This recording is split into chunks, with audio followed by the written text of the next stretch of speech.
Hello, in front of me I've got VIVO V60 Lite. In this video I'll show you how to install SIM card.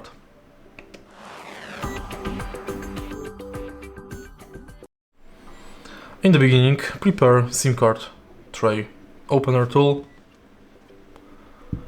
and now eject the SIM card tray. Right here we've got two SIM card slots, one on the top and one on the bottom.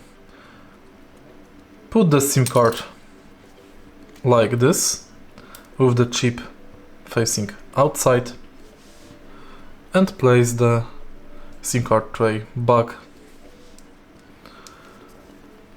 If you find this video helpful, please leave like, comment and subscribe.